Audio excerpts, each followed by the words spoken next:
अस्सलाम वालेकुम फ्रेंड्स, कैसे हो? उम्मीद है कि आप सब खैरियत से होंगे। फ्रेंड्स, मैं आपको आपके अपने ही चैनल में खुशामदीद कहता हूं। फ्रेंड्स, आज इस वीडियो में मैं आपको पीटीए की फ़ाइनल मालूमात बताऊंगा कि आप मोबाइल ख़रीदते वक्त किन चीज़ों का ख्याल रखना है। तो पीटीए का मुझे कन्फर्म मैसेज आ चुका है। तो फ्रेंड्स, मैं आपको वो बताता हूँ। वीडियो को स्टार्ट करने से पहले आपसे एक रिक्वेस्ट है कि अगर आप चैनल पर पहली बार आए हैं तो चैनल को सब्सक्राइब कर लीजिए और साथ ही बेल आइकन को दबा लीजिए ताकि इस तरह के वीडियो का नोटिफिकेशन आपको आसानी से मिलता है।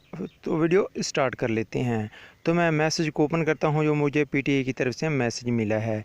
ठीक है फ्रेंड्स, ये 8484 पर मुझे मैसेज वसूल हुआ है पीटीए का। वो ये दो मैसेज आ चुके हैं, आप देख सकते हैं। मैं आपको पढ़कर दिखा देता हूं। ये तस्दीक शुदा मैसेज वसूल होने की सूरत में मोबाइल ख़रीदें। अच्छा, पीटीए से गैर तस्दीक शुदा मोबाइल डिवाइस को ब्लॉक कर दिया जाएगा।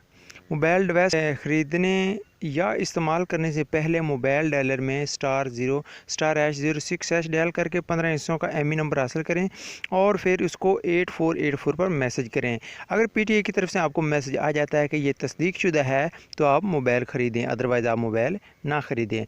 तो फाइनल ये छोटी सी मालूमात, फ़ाइनल मालूमात पीटीए की थी। तो फ्रेंड्स, मैं आपको ये बता रहा हूँ। तो फ्रेंड्स, ऐसी ही लेटेस्ट वीडियो के लिए आप हमारे चैनल को सब्सक्राइब कर सकते हैं। वीडियो को भी पसंद आने की सूरत में लाइक कर सकते हैं और कमेंट्स में अपने कमेंट्स करना है क्या है कि ये आपको फाइनल मालूमात कैसी लगी। फ्रेंड्स, मिलते हैं किसी नई वीडियो के साथ। हमारा बहुत सारा ख्याल रखेगा। अल्लाह हाफिज़।